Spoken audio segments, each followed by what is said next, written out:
¿Qué significa los últimos son los primeros y los primeros serán los últimos? ¿Por qué subió Jesucristo al Tabor y eligió a 3 discípulos para transfigurarse delante de ellos? ¿Qué significa que pague igual a los obreros enviados por la mañana y por la noche? ¿Dónde queda la justicia de Dios? ¿Qué significa que en la Iglesia quien más importa son los pequeños? Os invitamos hoy a caminar con Jesucristo hacia Jerusalén para dejarnos corregir por Él y aprender de sus labios las claves para una vida creyente, para unas relaciones humanas desbordantes.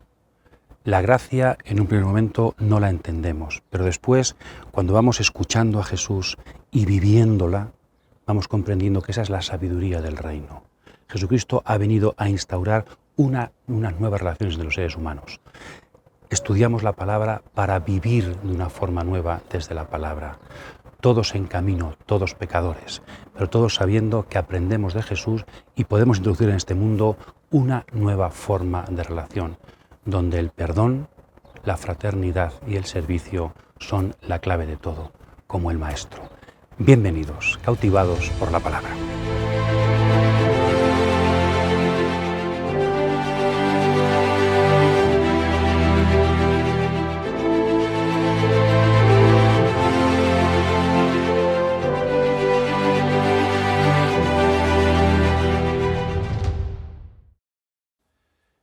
Después de la confesión de fe de Pedro, de la escena en Cesarea de Filipo, que marca un antes y un después ya desde San Marcos, para el camino original del Evangelio, de los discípulos con Jesús, comienza una nueva etapa, la subida a Jerusalén.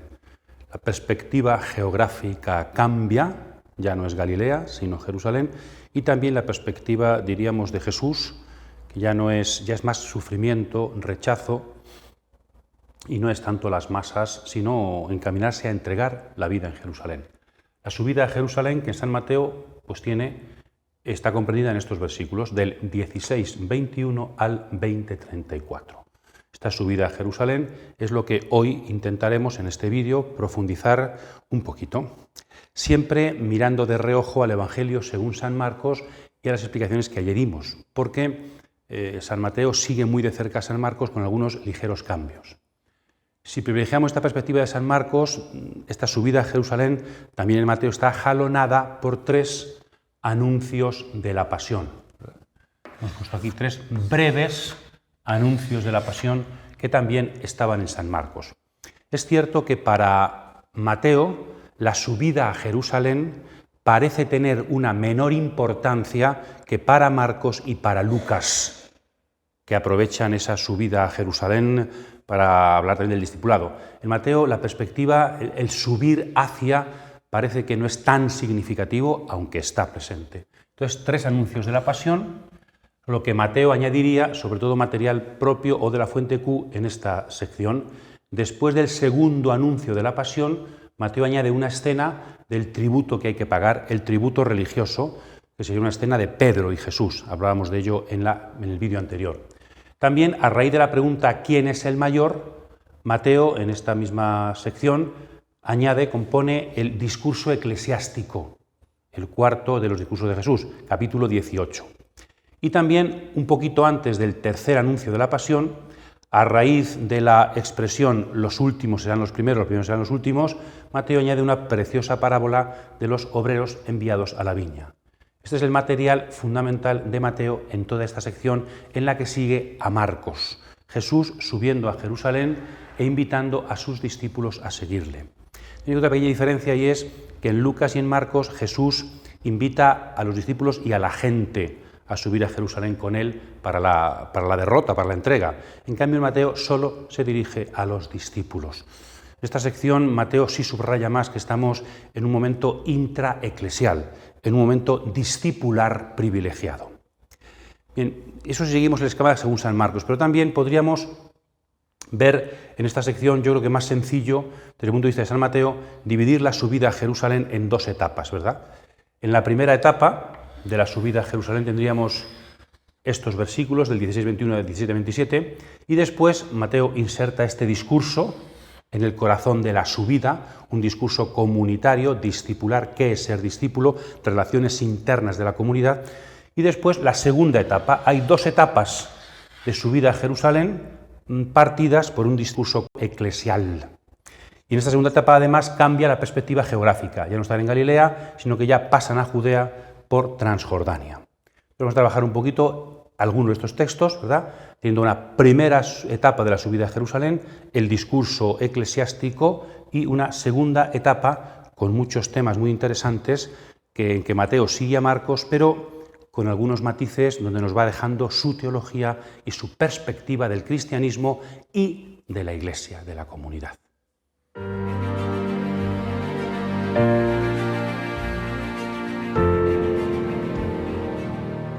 Primera parte de la subida de Jesús con sus discípulos a Jerusalén, como hemos dicho antes del discurso eclesiástico. Sigue prácticamente idéntico a Marcos, ¿verdad? El primer anuncio de la pasión, 16-21, y la reacción de Pedro. La reacción de Pedro, que no quiere que Jesús suba a Jerusalén. Esto lo explicamos también despacio en el Evangelio según San Marcos.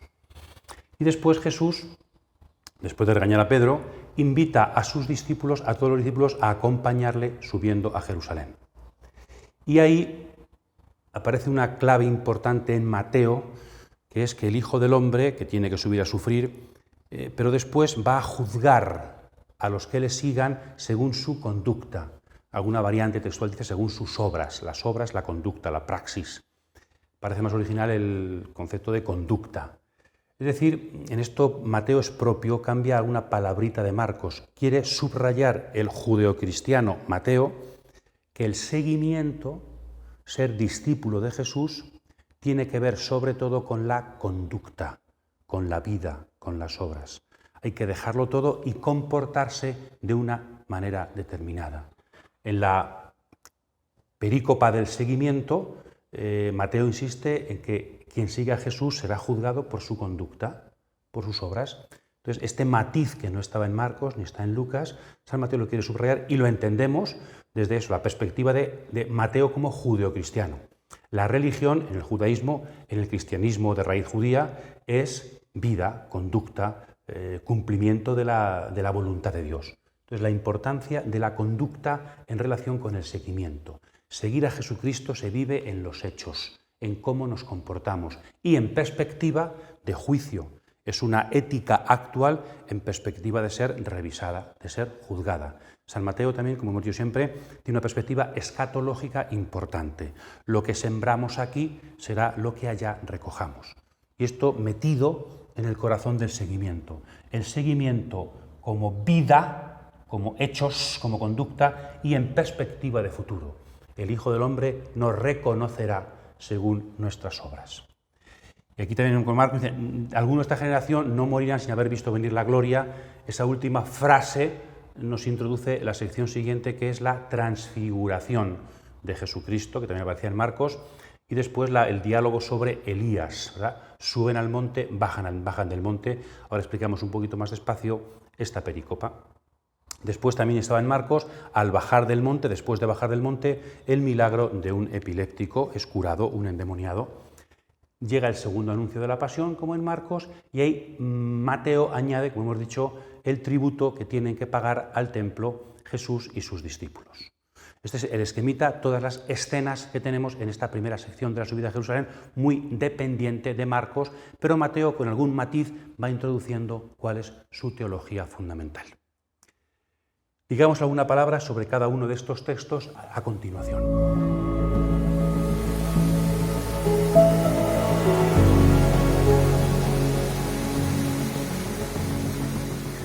Desde entonces comenzó Jesús a manifestar a sus discípulos que él debía ir a Jerusalén y sufrir mucho de parte de los ancianos, los sumos sacerdotes y los escribas, que le matarían y que resucitaría al tercer día.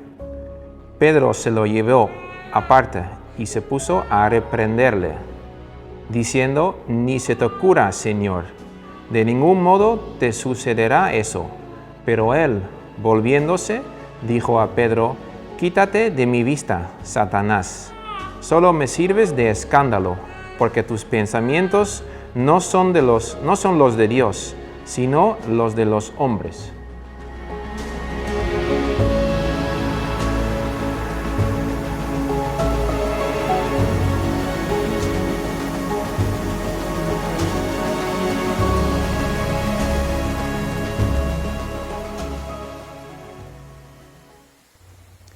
Queremos insistir en estas escenas en la perspectiva petrina. Ya veíamos en textos anteriores la importancia de Pedro, aquí también, ¿no? Tenemos dos textos, tres podríamos decir, de Pedro. El primero es claro, que es un texto negativo y que hay que interpretarlo en relación con el texto anterior, como ya explicábamos, la confesión de fe de Pedro: tú eres el Mesías, el Hijo de Dios vivo. Después: tú eres Pedro y sobre esta piedra edificaré mi iglesia, y el mal no podrá contra él. Y en cambio ahora Pedro se convierte en un portavoz, en un profeta del mal que sirve para escandalizar a Jesús, para ponerle tropiezos. Pedro y el escándalo, también acabará esta sección con Pedro y el escándalo con respecto a Jesús, ¿no? Entonces, el mismo Pedro, aquí es una enseñanza muy importante pedagógica de Mateo para nosotros, el mismo Pedro, en el sentido histórico de lo que él significa como figura histórica, en el sentido simbólico de lo que significa como discípulo, nos sirve pedagógicamente para aprender que podemos saber mucho sobre Jesús, pero no acabar de entender los caminos de Jesús. Entonces, esa forma de pensar tus caminos, la forma de hacer las cosas tuyas, piensas como los hombres y no como Dios. Siempre recordamos el texto precioso de Isaías 55. Mis caminos no son vuestros caminos, mis planes no son vuestros planes. De hecho, esto nos recuerda un poquito también a la escena de las tentaciones, ¿no? ¿Cuáles son los planes del diablo para la misión de Jesús, el Hijo de Dios? Pues el poder, la fama. Es un poquito la misma perspectiva de Pedro. Entonces, no solamente se trata del contenido, dónde hay que ir, que hay que hacer una misión, sino el cómo de la misión. Dios no solamente tiene que ver con el qué, con el contenido de las cosas que hacemos, sino que tiene mucho que ver con el cómo. Hay una forma de hacer la misión que es diabólica, que es satánica, que hace, que escandaliza. Entonces Jesucristo quiere que su Iglesia aprenda los cómos, los medios, los caminos del reino, que son los caminos de Dios y que pasan por seguir a Jesucristo hacia la cruz. Y en esto tiene que ser corregido todo el mundo. Incluso, más arriba no se puede llegar, incluso San Pedro, el príncipe de los apóstoles. Pues de ahí para abajo todos tenemos que ser corregidos. Incluso, aun sabiendo mucha teología, tú eres el Hijo de Dios, mucha cristología, aun teniendo una oración intensa, aun amando mucho a Jesucristo como Pedro, tenemos que ser corregidos, porque el amor precisamente nos lleva a que Jesús no sufra, a que el camino sea... No, ese no es el camino de Dios.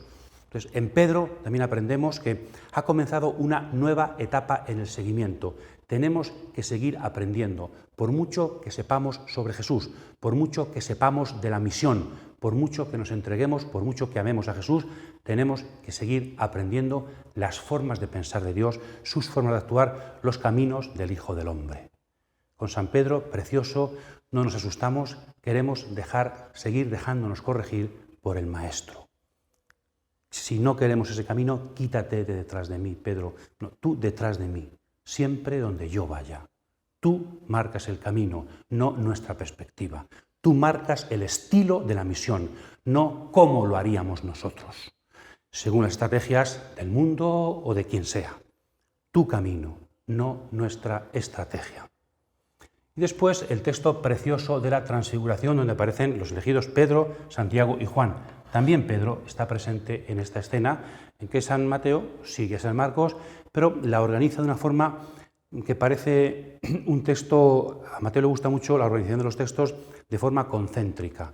Jesús sube al monte, con los discípulos, sería la parte A, primera. Después allí aparece en compañía de Moisés y Elías, la ley y los profetas.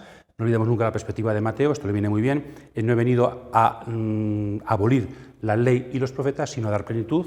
Hasta en la persona de Jesús se plenifican la ley y los profetas. En la subida a Jerusalén, en la muerte de Jesús, se plenifican la ley y los profetas. Después aparece la voz del cielo, la voz del Padre, que es la clave, la filiación de Jesús. Cristo como Hijo de Dios. Esa es la clave de todo. Y después Jesús aparece solo, sería B', en correspondencia con la compañía anterior, y después baja del monte con sus discípulos. Y ahí se produce ese diálogo sobre el precursor Juan Bautista. Es una escena construida de una forma concéntrica para subrayar, para privilegiar que es una escena de filiación. Jesucristo es revelado como Hijo del Padre en presencia de sus discípulos como cumplimiento de la ley del Antiguo Testamento, de la ley y de los profetas. Esta es la experiencia preciosa que los discípulos tienen que aprender. Siempre, llegando a esta escena de la transfiguración que explica tantas cosas, nos preguntamos si no sería aplicable a nosotros, claro, ¿verdad?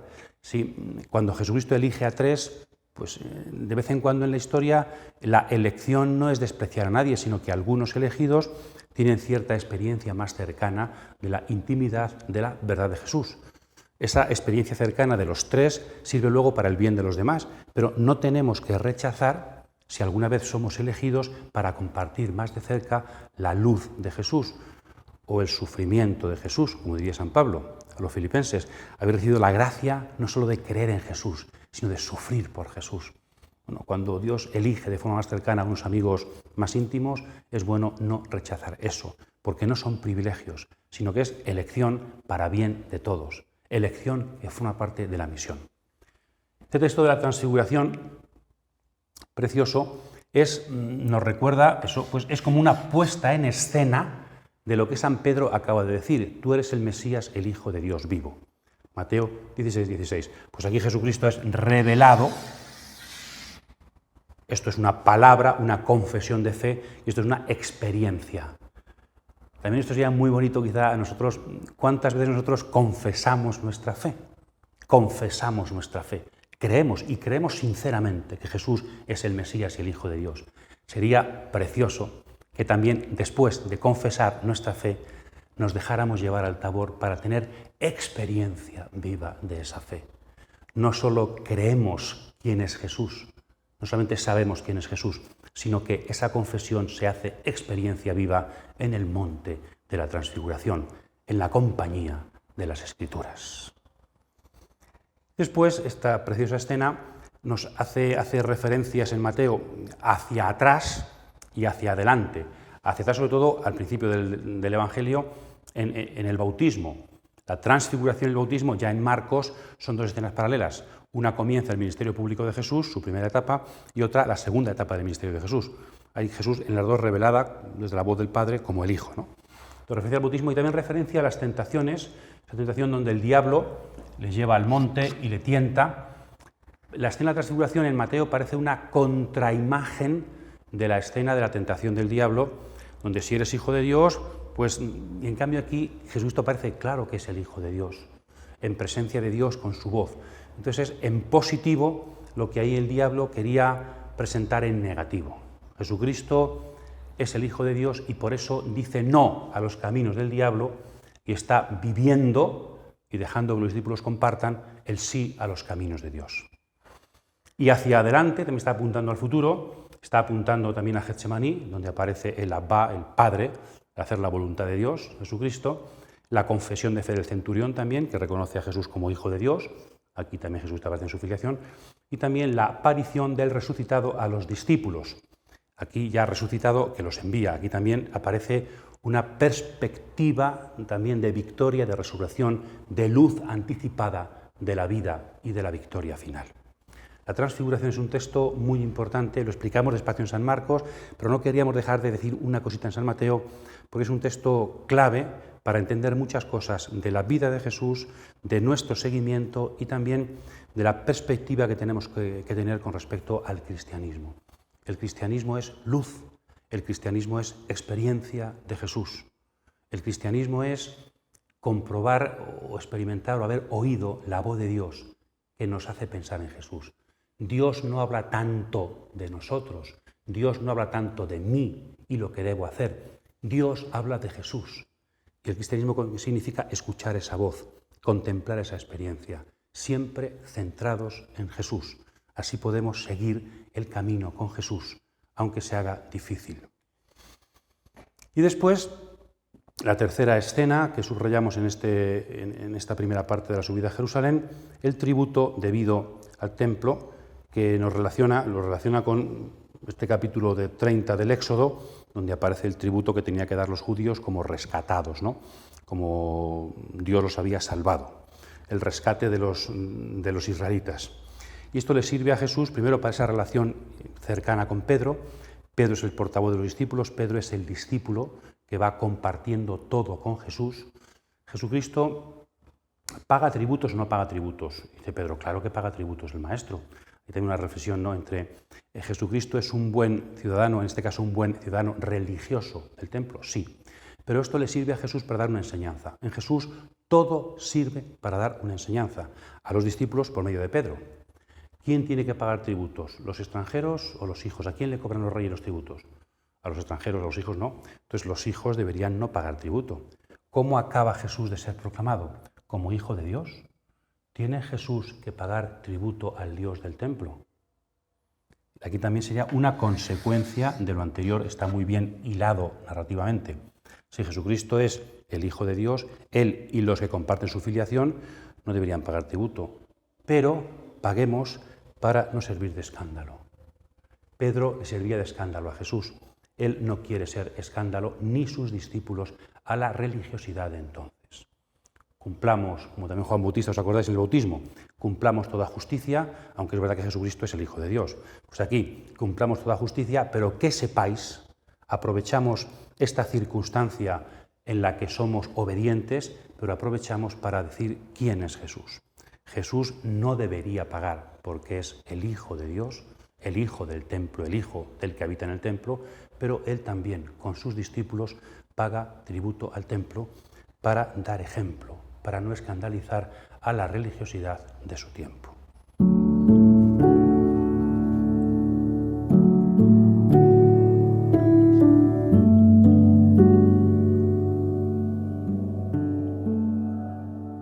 En aquel momento se acercaron a Jesús los discípulos y le preguntaron, ¿quién es el mayor en el reino de los cielos? Él llamó a un niño y lo puso en medio de ellos y dijo, os aseguro que si no cambiáis y os hacéis como los niños, no entraréis en el reino de los cielos. Así pues, el mayor en el reino de los cielos será el que se humille como este niño.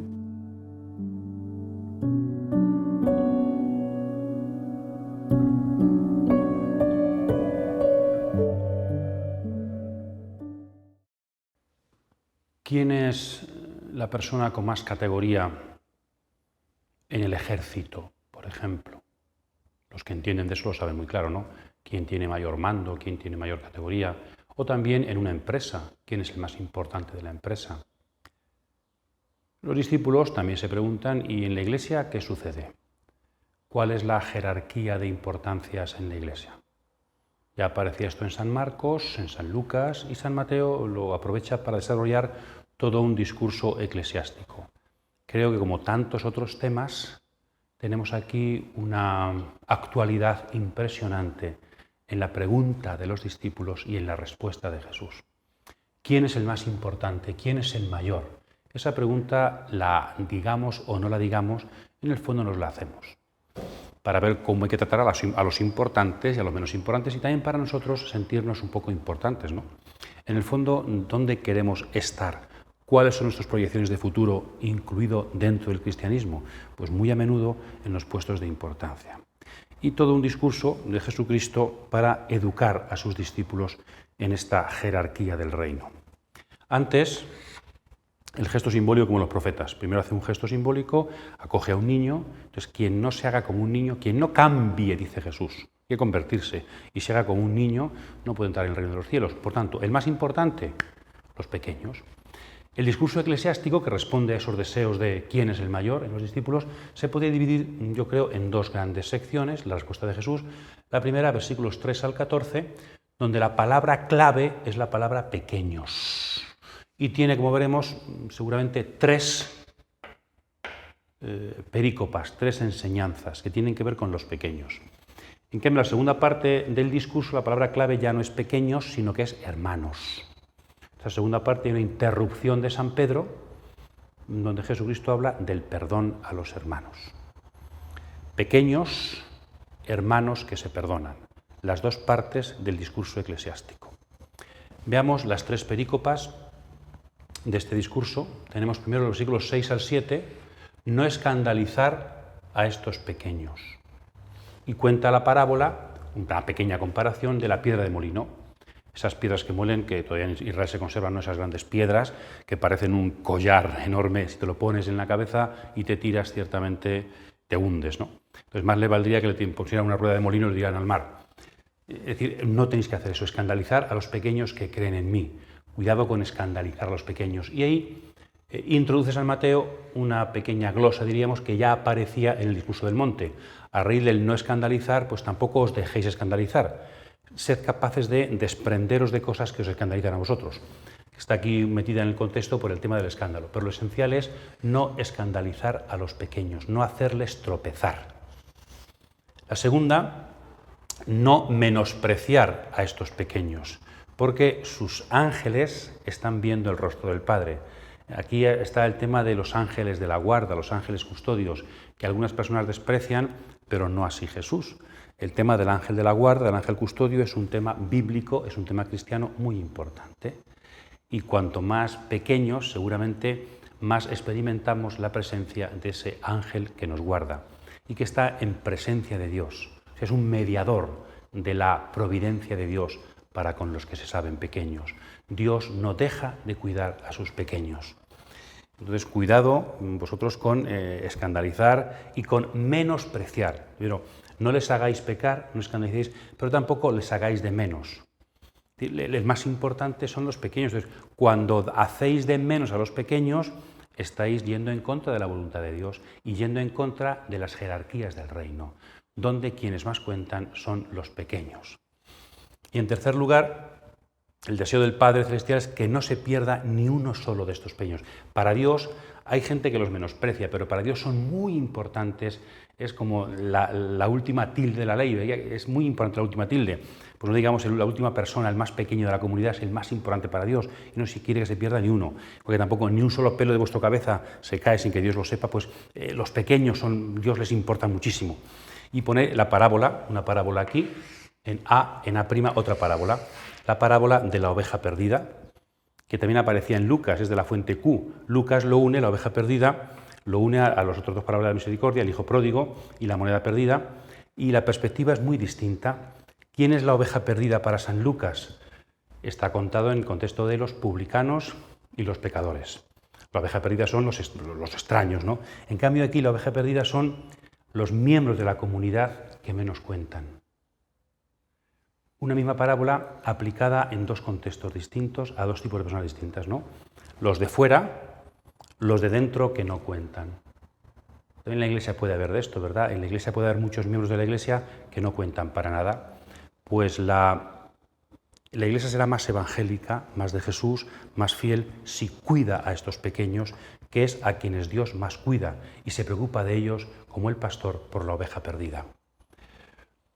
Entonces, la importancia de los pequeños, la verdad de la comunidad cristiana está en cómo trata a los pequeños. Claro, la pregunta es, ¿cuál es el referente de esos pequeños? ¿Quiénes son los pequeños? ¿A quién se refiere Jesús? ¿Cómo se podría aplicar esto? Podría ser todos los creyentes, todos los que tienen fe.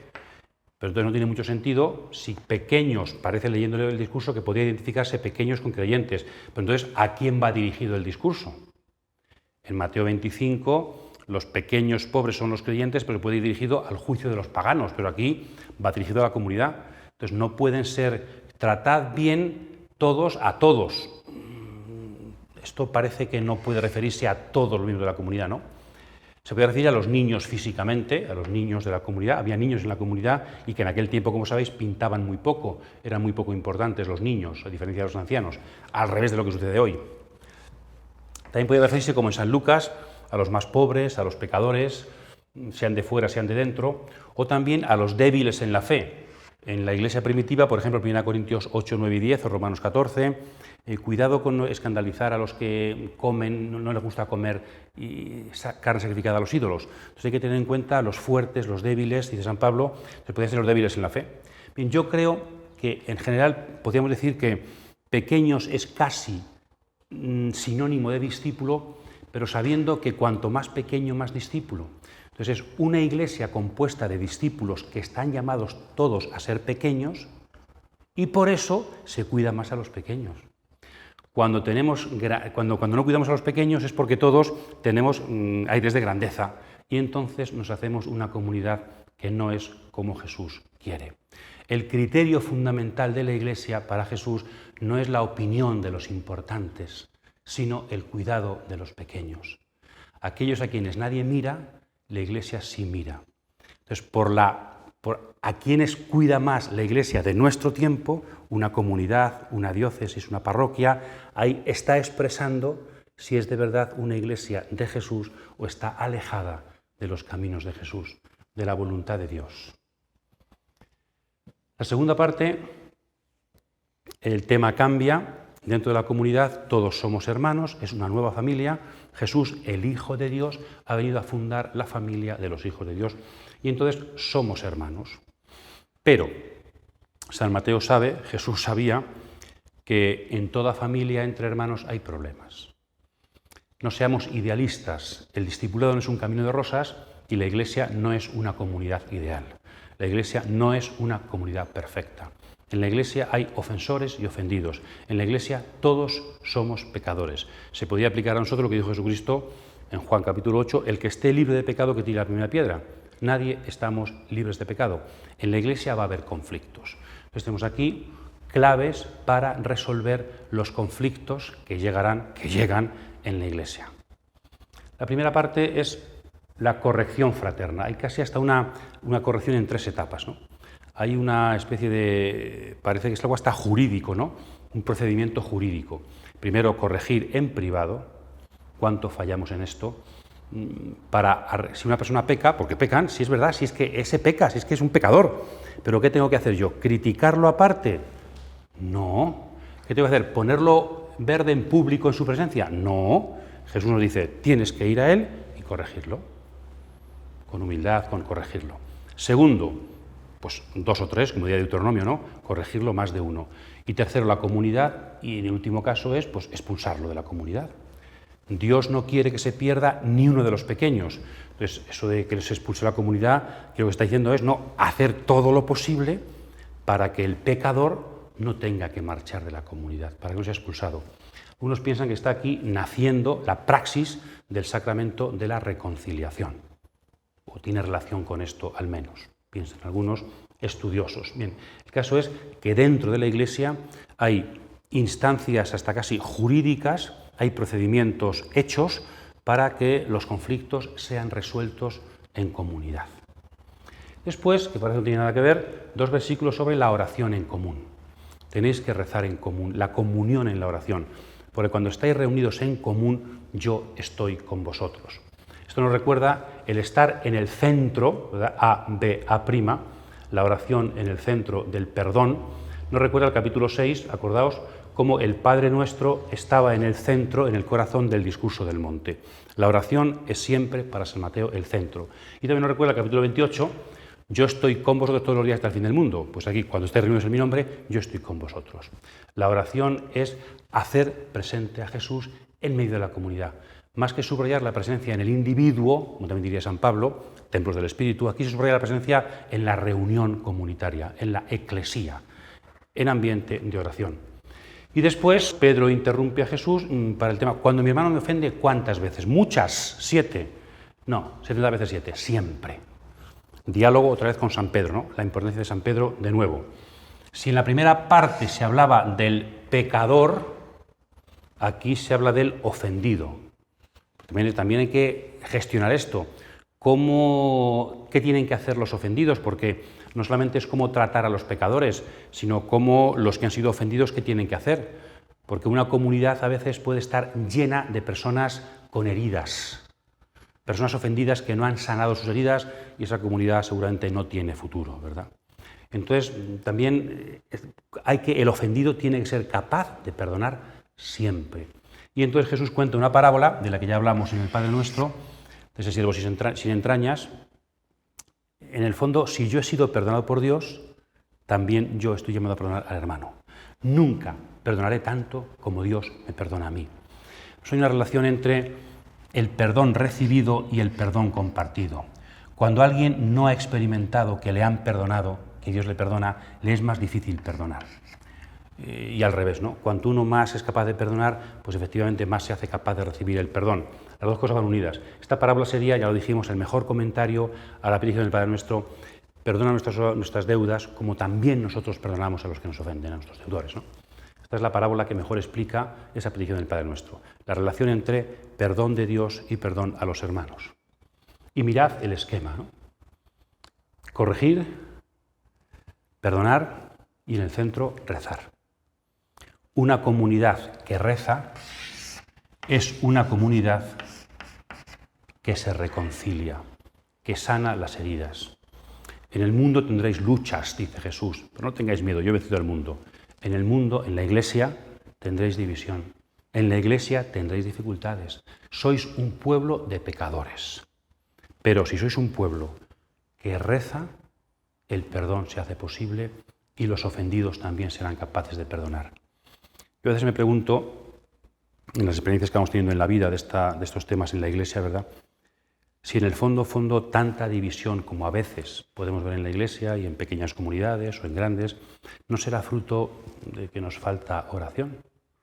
Cuando Jesús está presente en la comunidad es más fácil el perdón, es más fácil la reconciliación, el milagro de la reconstrucción. Cuando Jesús está presente, si funcionamos solamente con nuestros criterios, es más difícil perdonar. Entonces, una comunidad que reza es una comunidad que corrige y que perdona. Una comunidad que es capaz de vencer las dificultades del camino, el pecado de sus miembros. Entonces, esta es la Iglesia. Dos claves, ¿verdad? Cuidar a los que no importan y cuidar desde la oración la reconciliación entre los hermanos. Así, San Mateo nos dice, esto está pensado para una Iglesia que vive siglos, ¿verdad? Pues así podréis vivir entre vosotros la vocación que el Señor os pide. Una comunidad que resuelve sus problemas y va siendo fiel a su Maestro.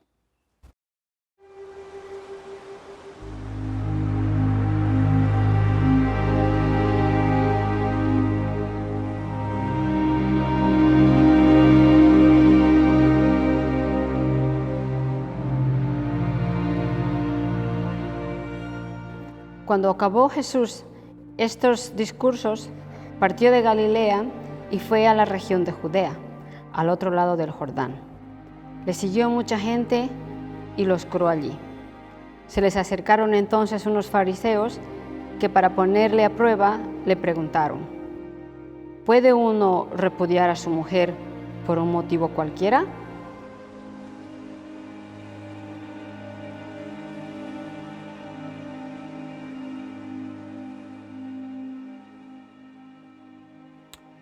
Avanzamos, después de ese impasse que significa siempre un discurso, parar, continúa la narración, continúa la subida a Jerusalén, esta segunda etapa, capítulos 19 y 20.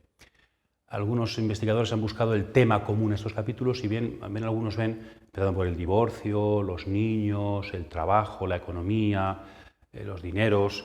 ¿No serían un poquito aquí? San Mateo estaría poniendo, dicen algunos, sirve de tema común, cuál sería el comportamiento dentro de la domus de una casa cristiana, ¿no?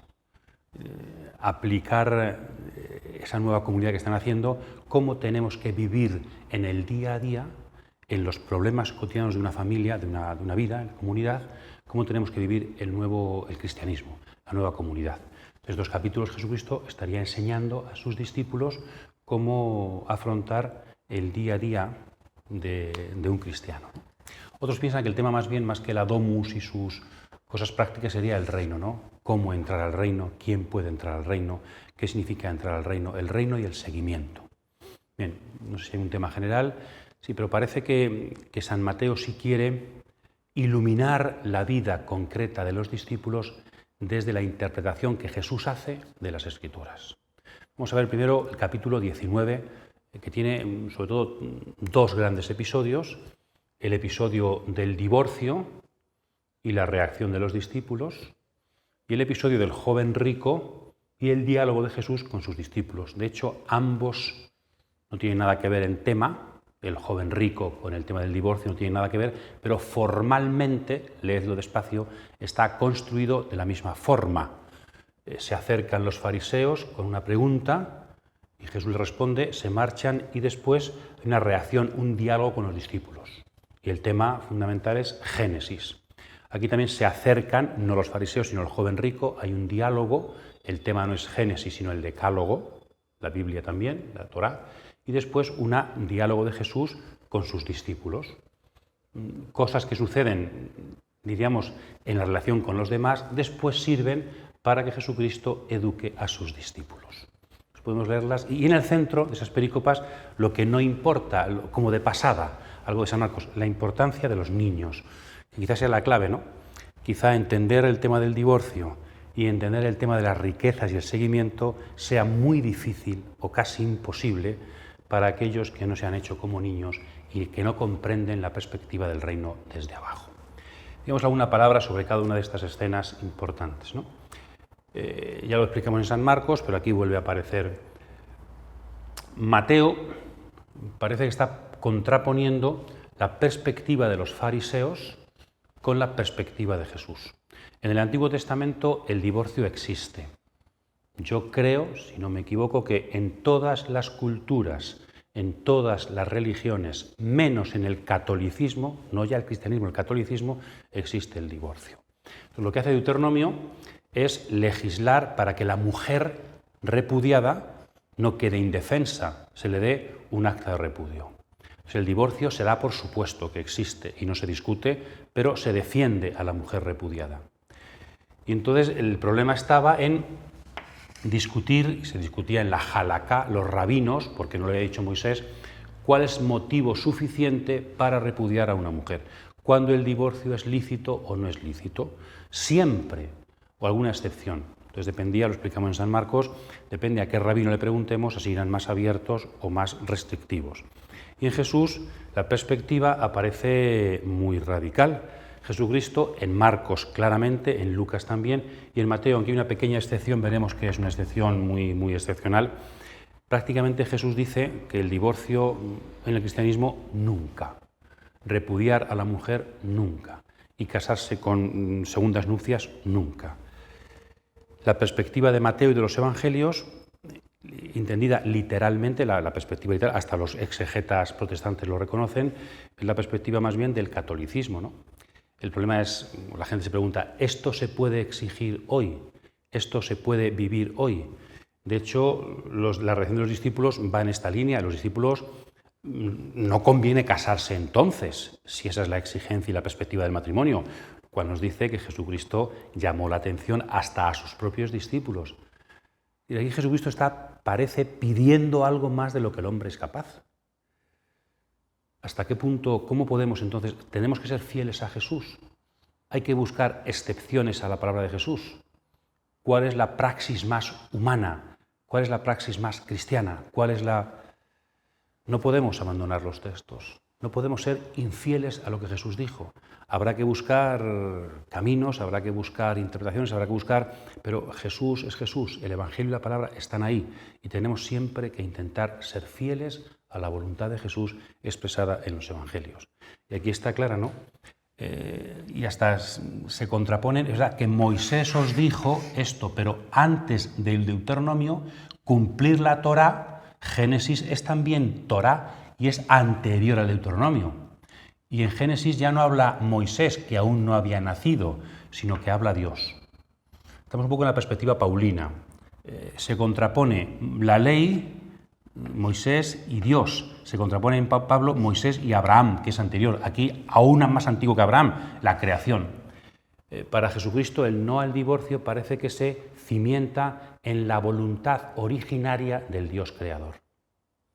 La verdad que después en el diálogo con los discípulos dirá, no todos entienden esto, no todos pueden vivir esto. ¿Qué significa eso? No todos pueden vivir el matrimonio fiel, no todos pueden vivir la continencia posterior a una ruptura. ¿Qué significa esto? Es muy difícil, esto es un tema además muy delicado, no podemos buscar en Jesús las cosas concretitas de él, pero sí que es verdad que tenemos que intentar vivir una moral matrimonial cumpliendo la voluntad de Jesús. Y es más, Jesucristo no solamente habla del matrimonio, sino que habla también del eunucato, del celibato, por la ley de los cielos. Hay tres tipos de eunucos, ¿no? los eunucos por nacimiento, la gente que no puede tener hijos, la gente que no por naturaleza. Otros se refiere más bien a los eunucos en el mundo pagano, que se hacían para servir en los palacios, para que el judaísmo rechazaba y Jesús también. Y el cristianismo parece que introduce un tercer tipo de eunucos por el reino de los cielos, aquellos que no se casan. Entonces, comprender el matrimonio y comprender el celibato van muy unidos. El matrimonio cristiano y el celibato cristiano no son tan distintos. Seguramente es tan difícil vivir el celibato cristiano y la virginidad como vivir el matrimonio cristiano.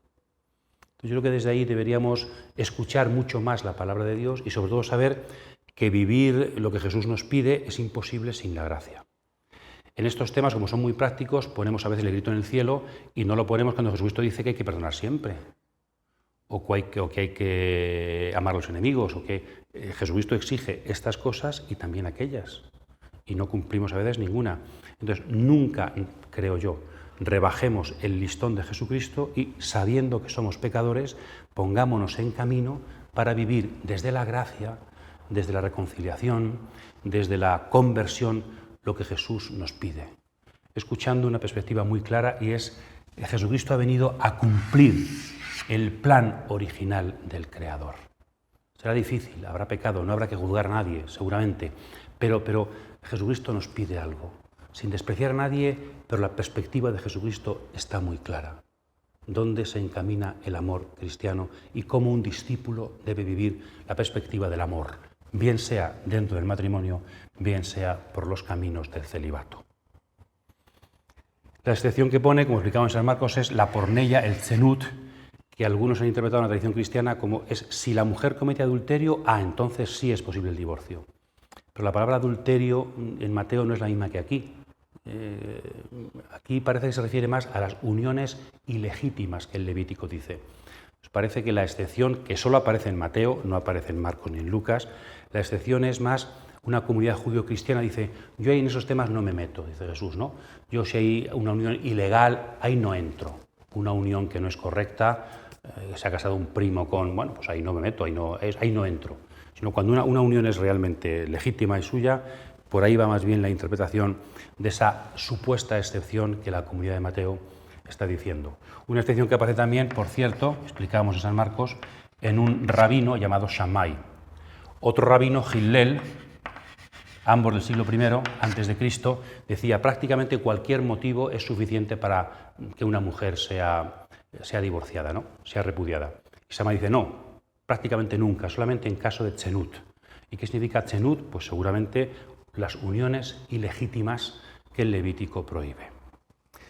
Un tema muy actual, un tema muy complicado, un tema que no podemos utilizar como bandera arrojadiza, como piedra arrojadiza contra los demás, pero que tenemos que ser fieles, escucharlo, rezarlo, vivirlo, interpretarlo, para intentar eso en camino, siempre en camino, sin juzgar a nadie, vivir la vida, las cosas de la vida, como Jesús nos pide.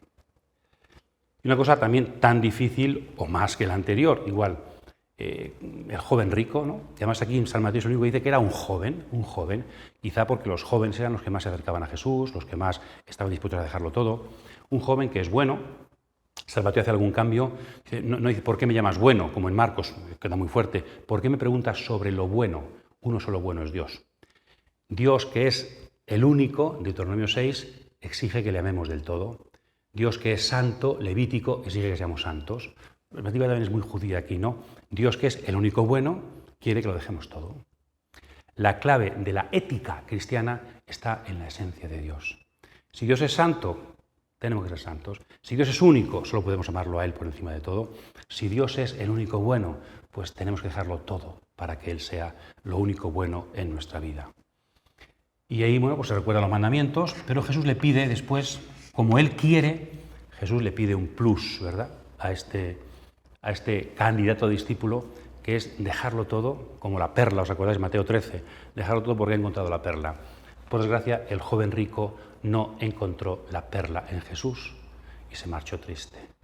Y eso hace que Jesús dialogue con sus discípulos sobre la importancia de dejarlo todo cuando se ha encontrado el todo y el futuro. Esto lo explicado en San Marcos, os repetimos a ello, este relato de vocación frustrada, que los discípulos, en cambio, ven que ellos sí han respondido a todo y por eso su perspectiva de futuro pues tiene que ver con el Hijo del Hombre, que premiará todo lo que han dejado en este mundo.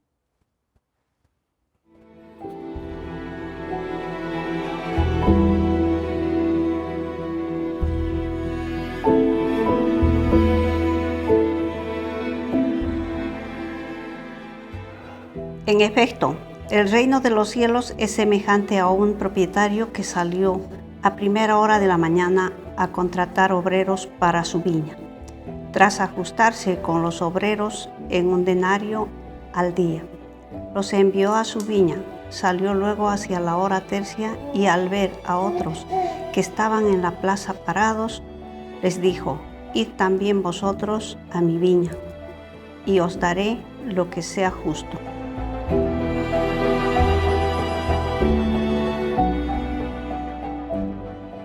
Digamos alguna palabra sobre el capítulo 20 en esta segunda etapa de la subida a Jerusalén después del discurso eclesiástico.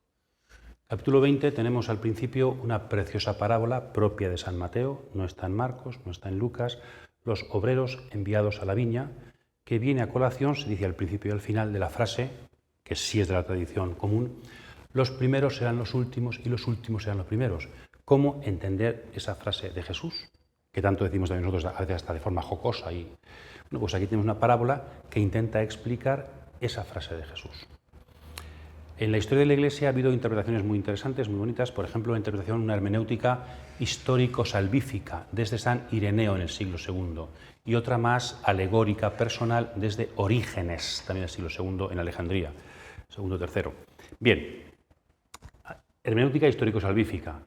Los primeros obreros enviados son los judíos, Antiguo Testamento, elegidos, Abraham, y los últimos han sido los paganos, que encima luego son a los que primero paga el dueño.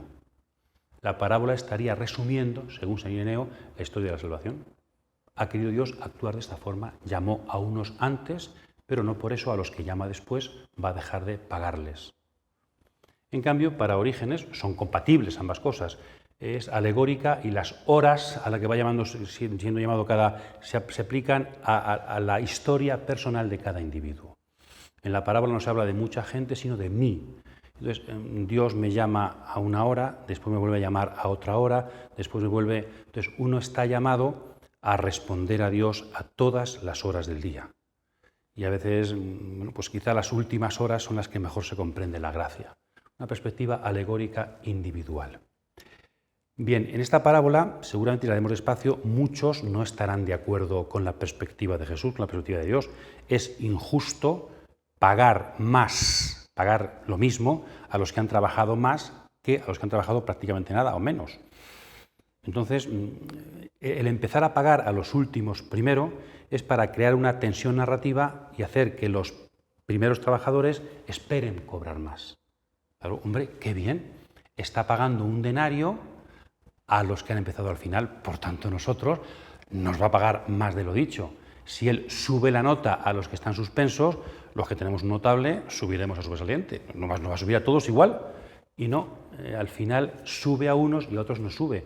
Eso no es injusticia. ¿Cómo compatibilizar la justicia con la gracia? Ese es el tema, yo creo, de esta parábola. O también la libertad de Dios. O también, muy importante, no solamente ya la libertad de Dios, sino que comprendiendo cómo actúa Dios, yo soy invitado a tener una nueva actitud ante mis hermanos. Se parece mucho, el final sobre todo, a la parábola del hijo pródigo, donde el diálogo final es con el hijo mayor. La protagonista principal es el hijo mayor y es un final abierto. Al final el hijo mayor entrará o no entrará al banquete.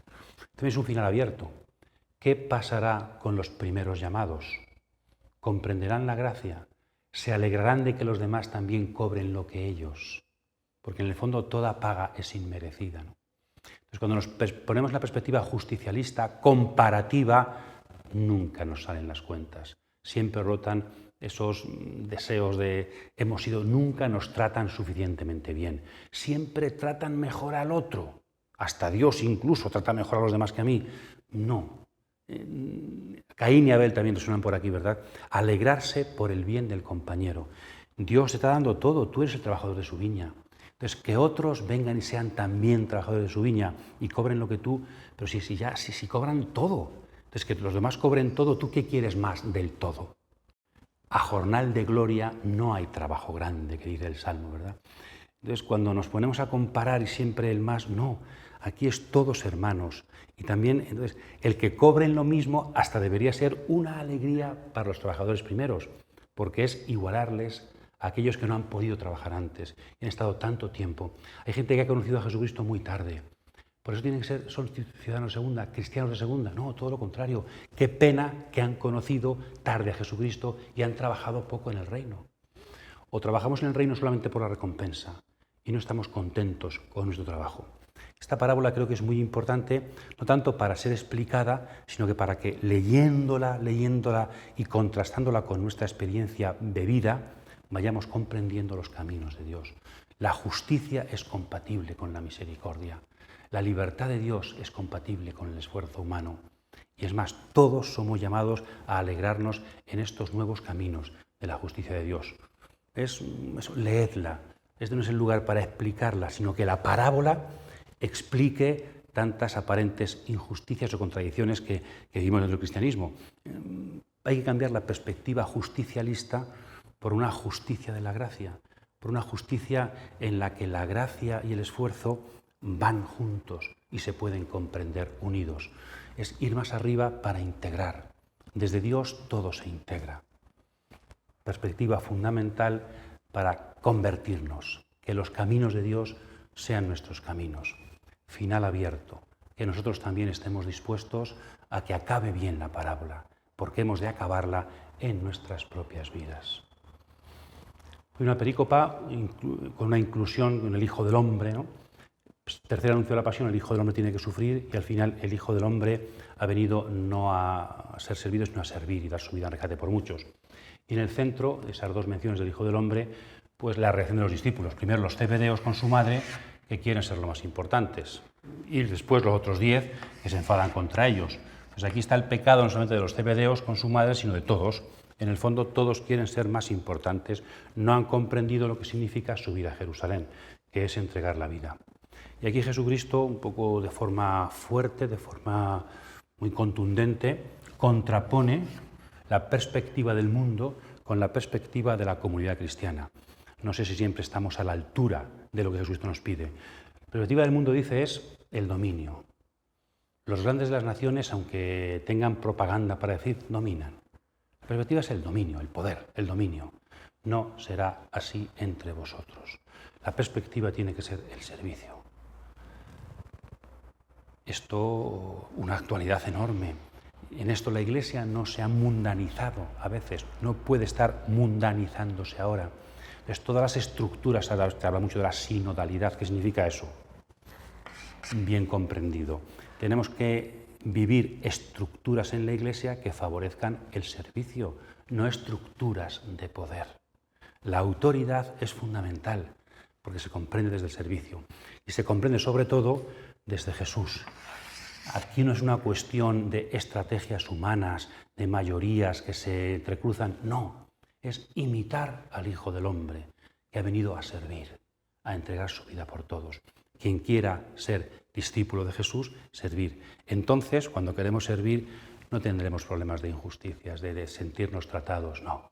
Cuando queremos ser los últimos, no hay problemas.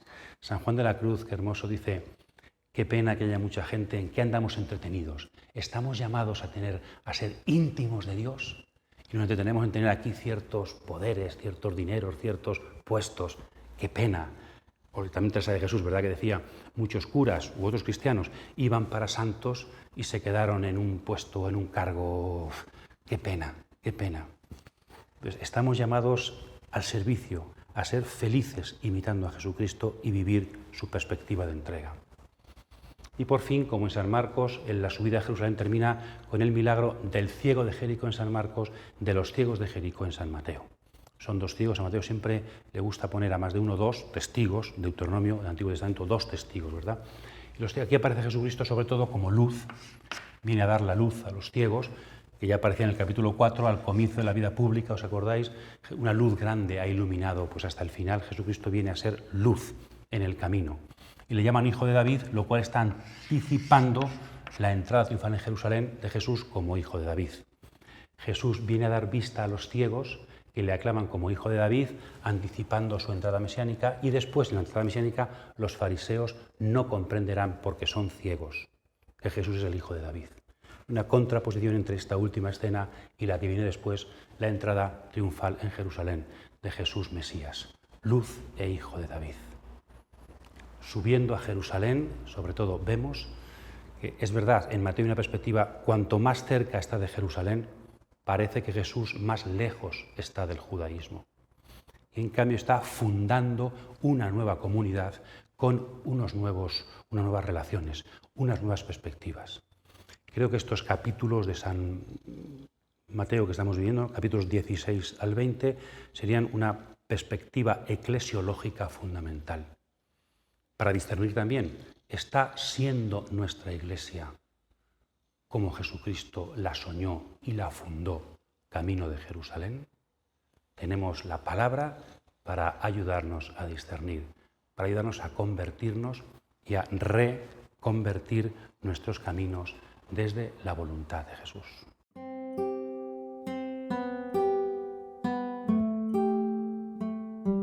Perdonar, amar, servir, cuidar a los pequeños, convertirse, caminar con Jesús, dejar que Él nos corrija. Ahí van estando las claves de la Iglesia que Jesús fundó en camino. Hoy también Jesús de Nazaret acompaña a su Iglesia. Yo estoy con vosotros. Una Iglesia en misión. Pero para que esa misión sea fecunda y sea cristiana, tiene que vivirse internamente como Él nos pide. Estamos en los capítulos centrales de la eclesiología de San Mateo. Cómo San Mateo quiere que sean las relaciones entre sus discípulos. Cautivados por la palabra para que la palabra ilumine nuestras vidas.